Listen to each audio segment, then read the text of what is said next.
छत्तीसगढ़ प्रदेश Congress committee के प्रदेश अध्यक्ष दीपक बैज आज बलरामपुर जिले के महावीरगंज पहुंचे, जहां चुनावी सभा को संबोधित किया। इस दौरान उन्होंने कांग्रेस के लोकसभा प्रत्याशी शशि सिंह को अपना बहुमत देने की अपील की। वहीं उन्होंने मंच से कहा कि छत्तीसगढ़ में कांग्रेस जीत कर आ रही है। लोकसभा के 4 सीटों पर भी जीत की बात कही है। वहीं बचे शेष 7 लोकसभा के सीटों पर ज्यादा बहुमत कांग्रेस के पक्ष में बात कही है। दरअसल तीसरे चरण में होने वाले लोकसभा चुनाव को लेकर दिग्गजों ने अपनी पूरी ताकत झोंक दी है। जहां आज बलरामपुर जिले में एक ओर छत्तीसगढ़ के मुख्यमंत्री विष्णुदेव साय ने भाजपा प्रत्याशी चिंतामणि महाराज के पक्ष में प्रचार प्रसार किया है, तो वहीं दूसरी ओर प्रदेश कांग्रेस कमेटी के प्रदेश अध्यक्ष दीपक बैज कांग्रेस के प्रत्याशी शशि सिंह के पक्ष में प्रचार प्रसार किया है। वहीं दोनों दिग्गजों ने सरगुजा लोकसभा पर जीत का दावा किया है। वहीं इस दौरान प्रदेश अध्यक्ष दीपक बैज ने कैबिनेट मंत्री राम विचार नेताम के बयान की दीपक बैज भाजपा को सपोर्ट करने आ रहे हैं को लेकर पलटवार करते हुए कहा कि मंत्री नेताम के बयान से यह स्पष्ट हो गया है कि छत्तीसगढ़ में कांग्रेस के पक्ष में बहुमत मिल रही है। भाजपा को निश्चित रूप से हार नजर आ रही है, इसलिए भाजपा वाले इस तरह का बयान दे रहे हैं। वहीं इसके साथ ही भाजपा को आड़े हाथों लेते कई मुद्दों को उठाते हुए घेरते नजर आए।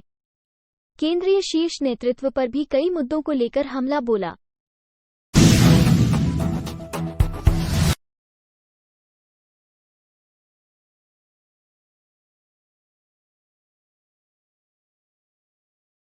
हम कांग्रेस की सरकार करेगी।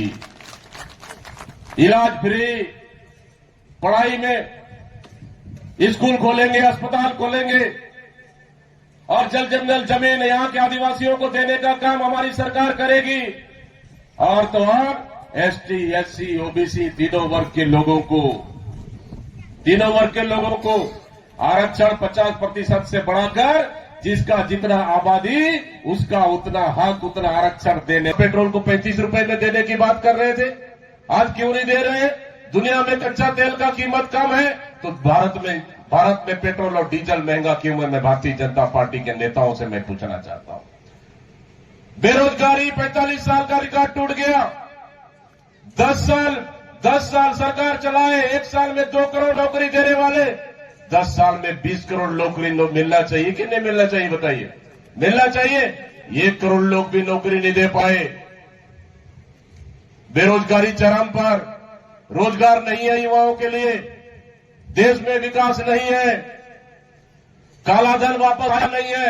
मैं बस्तर से सांसद हूं, मैं बस्तर से आता हूं, बस्तर का आदिवासी हूं मैं भी। जब हम लोग लोकसभा में बैठकर जब कम करेंगे, हम आएंगे, बेरोजगारी कम करेंगे, हम आएंगे, हमारी सरकार बनेगी, सालाना 2 करोड़ लोग को नौकरी देंगे, हमारी सरकार बनेगी, हम कालाधन वापस लाएंगे और आपको 15 लाख रुपए देंगे। ये उन्होंने वादा करके आए थे। मैं आपसे पूछना चाहता हूं आदरणीय मतदाता साथियों, यहां के जनता जनार्दन, भारतीय जनता पार्टी 10 साल से केंद्र में राज कर रही है। महंगाई कम हुआ क्या? महंगाई कम हुआ, बल्कि जहां 50-60 रुपए का पेट्रोल 100 रुपए पहुंच गया, डीजल 100 रुपए पहुंच गया। पैर के नाखून से लेके सर के बाल तक का सामान जमीन आसमान छू रहा है, 4 गुना तक रेट बढ़ गया है। महंगाई 1 रुपए भी कम नहीं हुई है। अरे ये लोग तो 60 रुपए का पेट्रोल। सरगुजा लोकसभा क्षेत्र के आज सभा में आए और बलरामपुर जिले रामानुजगंज विधानसभा में कार्यक्रम हुआ। मतलब सीधा भारतीय जनता पार्टी के नेताओं का बयान से समझा जा सकता है कि इस समय छत्तीसगढ़ में भारतीय जनता पार्टी बुरी तरह से हार रही है और वो चुनाव जीतने में मतलब ये इनके इन प्रकारेण साम दाम दंड भेद सब प्रकार अपना रहे हैं, लेकिन इस समय सफलता उनको नहीं मिलेगी। राम विचार नेताम जी का बयान, इसका मतलब सीधा है कि छत्तीसगढ़ में भारतीय जनता पार्टी बुरी तरह से चुनाव हार रही है। इस समय छत्तीसगढ़ में 11 सीटों में हम भारतीय जनता पार्टी से ज़्यादा सीटें जीत कर आ रहे हैं। दूसरा चरण 4 सीटों को देखें तो चारों सीट कांग्रेस पार्टी जीत रही है और आने वाला 7 सीटों में तीसरा चरण में भी कांग्रेस पार्टी के तमाम कार्यकर्ता में नेता मेहनत कर रहे हैं और इन 7 सीटों में भी सबसे ज़्यादा सीट कांग्रेस पार्टी सीटें जीतेगी। विधानसभा का मुद्दे अलग है, लोकसभा का मुद्दे अलग है। ये देश का चुनाव है। देश के चुनाव में इस समय छत्तीसगढ़ और देश की जनता ने ठान लिया है बदलाव करना है और कांग्रेस की सरकार लाना है। क्षेत्र के मुद्दे, यहाँ पे हमारी सरकार बनेगी, देश में हमारी सरकार बनेगी।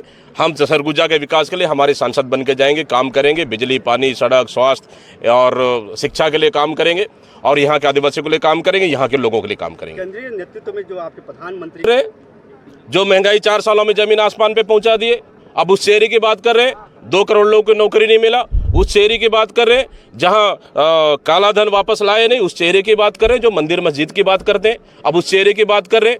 जो विकास हमारी देश को बर्बाद कर दिए, उस चेहरे की बात कर रहे हैं। हमारे पास चेहरा है, देश के कोने कोने में पैदल जाल चलने वाला चेहरा है, गरीब का चेहरा है, युवाओं का चेहरा है, किसान का चेहरा है। इस समय देश में बड़ी बदलाव हो रही है। कांग्रेस की सरकार बन रही है बदलने के लिए, 400 पार संविधान बदलने के, 400 पार आरक्षण बदलने के लिए और 400 पार लोकतंत्र को कुचलने के लिए। भारतीय जनता पार्टी हिम्मत है तो महंगाई पे चुनाव लड़ ले, बेरोजगारी पे चुनाव लड़ ले, नौकरी पे चुनाव लड़ ले, काले धन पे चुनाव लड़ ले, किसान पे चुनाव लड़ ले। भारतीय जनता पार्टी में हिम्मत नहीं, इसलिए भारतीय जनता पार्टी इस समय पूरी तरह देश में सफाया होने वाला है। भाजपा अपने आप को तो संविधान बचाने वाली पार्टी बोलती है। अच्छा है, संविधान बचा रही है भारतीय जनता पार्टी, इसलिए तो 400 ला रही है। भारतीय जनता पार्टी देश की जनता को गुमराह कर रही है। इस समय देश की लोकतंत्र खतरे में है, इसलिए हमको पूरी जनता ने ठान लिया। भाजपा, इसलिए तो कह रहा हूं ना, राम विचार नेताम जी का बयान से साफ साफ नजर आ रहा है कि छत्तीसगढ़ में